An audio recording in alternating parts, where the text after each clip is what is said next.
All right, PA football news here. Lindsey Bennett. We're going to talk to Rich Mosick again. We talked to him a couple weeks ago, and we're going to give him another round here. So, being a referee, when you're doing a game that's 20 degrees or colder, how do you keep warm? You obviously can't bundle up in a big parka and run down the field. Yeah, that's very true. So one of the things I'm fortunate with is I get to run a lot. I'm a deep wing. It's called deep wing, so I'm down with receivers and defensive backs. Mm-hmm. So I'm keeping warm all the time. Like it could be my first playoff game. I think I did it was somewhere around 23 degrees, and that was the first round of playoffs in districts. So it was a cold year there, and I just we have long sleeve, but we also have some winter type gear. So it's like heavier, a little bit lined. Mm-hmm. I don't have that. I just threw a turtleneck on and had the long sleeves on, and I threw thermals, and that's it. But I end up sweating. Like I'm coming off at halftime a lot of times, and I'm sweating. Like a lot of the older guys, because you're fairly young for the referees that I see. Yeah. Like a lot of the older guys that do cold weather games and say they're a line judge or whatever and they're not moving a whole lot like you are, how do they keep warm? So they like pack on layers underneath too, and they have that heavier gear. There's lined pants as well. They wear gloves too, and they freeze a lot. It's cold. You don't get a choice. You got to be out there. Yeah. And a big topic in the state recently, because of something that happened down around Milton or Muncie, is violence against the referees. Like, you got any experience with people being violent towards you, like getting kicked out of games and stuff? Yeah, there's been a few people that have been ejected that they get themselves ejected. That's all there is to it. Like they say or do something that is not within the code of conduct for PIAA and schools in best interest of kids, and it's just a bad situation when someone does that. And yeah, I've been around where we've ejected a few people in one game. Mm-hmm. I've had threats where I was at a game and a person came up to us and we were walking out with security and they're like, "You better watch your back. We've got sights on you." And the police were like very concerned when someone's saying we got sights on you. Yeah. You know, and it wasn't toward me exactly either, because it was another official I was with, and I'm like, wow. But when I step out there, my head is on a swivel all the time, honestly, thinking about the violence that's going on. Mm-hmm. Yep. It's become a big thing. Like them people down there jumped the fence and attacked the head coach. Yeah. And then they didn't like the way the game was being called. And I guess the coach told him to get out of here, and he started fist fighting the head coach. So hopefully, like, we can stop stuff like that from happening, because whether you like the calls or not, if you don't like the calls, then be a referee. That's what I say. I mean, PIAA.org. You can go on there and fill out the application and become a referee. So if you're complaining about the refereeing, just go to PIAA.org, take the test, become a referee. Then you'll have a say in the matter. You got any other stories about violence and stuff? Yeah, I've had, well, not necessarily violence, but the wrong words being said around people. There's swearing that takes place, and it's not good anywhere. But like, I was at a game, I think it was last year or the year before, and the team was behind, and the person who said something was opposing fan of the kid who just scored. I called a touchdown, and they said, "It's about time you called it right." And I'm thinking, wait a minute, I just called it for the team against them. And then they started swearing, like the F word and several other things, like, "Yeah, you got it effing right finally." And they were like, serious. And I turned around, because they were like 10 feet from me, and I said, "You're out of here. You have to leave." And it was this lady, and she's like, "No, it wasn't me." It's like, it was her, and pointed right at her. And she's like, oh, it was me.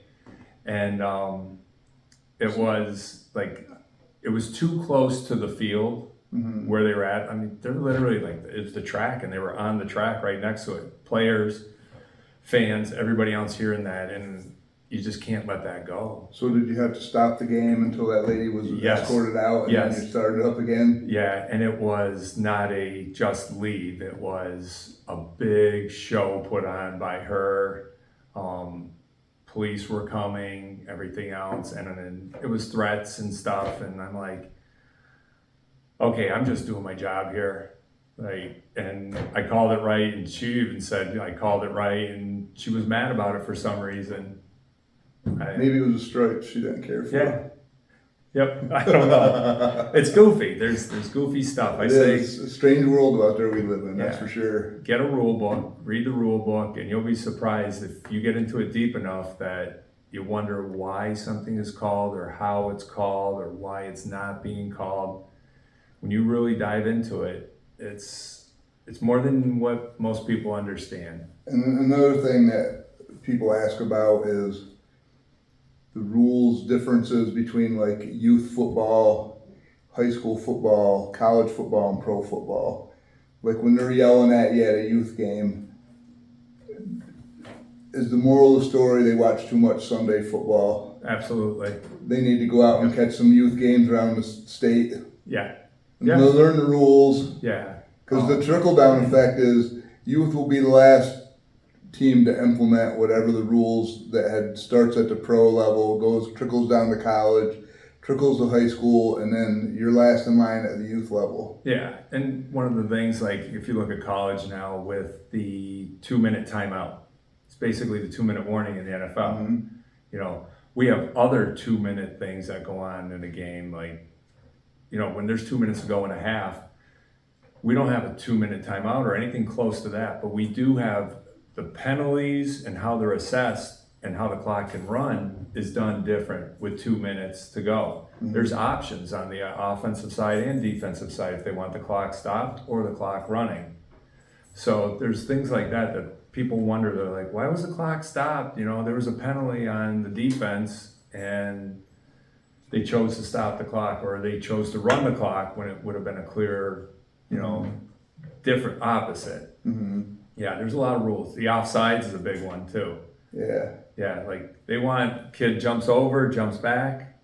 No, that doesn't happen in high school. Like you go offside, you're offside. And we try to blow a whistle. If a kid is in the neutral zone before the snap, and the snap is going to be imminent, let's kill the play because it's a safety thing.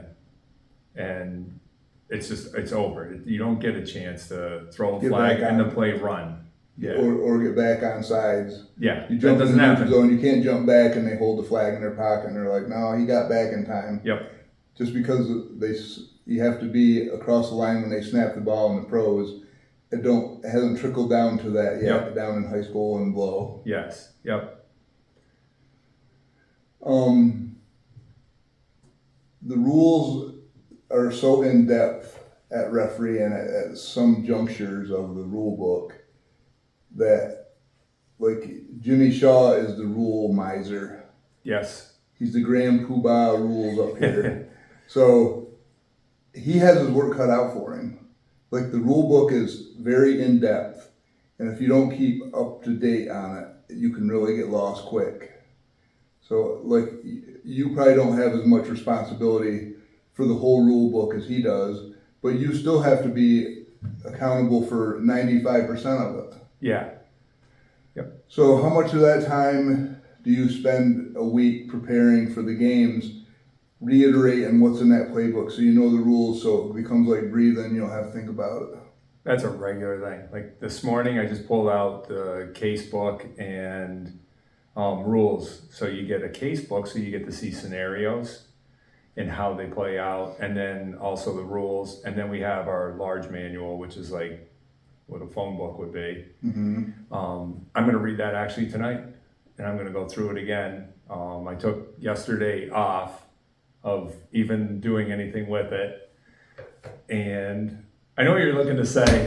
It makes fun of me all the time, everybody, for my Scranton accent.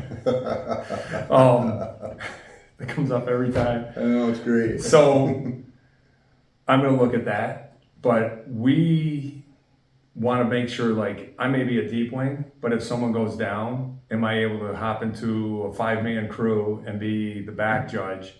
And then if something happens there, or if someone goes down and I need to be one of the line judges or head linesman, or if I have to go to the R and be the white hat, whatever it is, I have to know all of the spots, really, so that if anything happens, the game can still be played. And before games, we go through, and every crew I've been on, we go through scenarios, we go through part of the case book and rules, and then we talk about everybody's responsibility.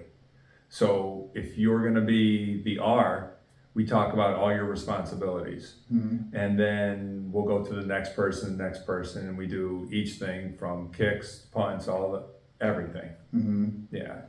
And for the people sitting at home, like, they just see you out on the field and they think, oh, offsides, holding, pass interference. But once you divvy into that book, it really, I looked at it and it boggled my mind how in-depth stuff is. And it has to be, because there's a lot of stuff that goes on during a game.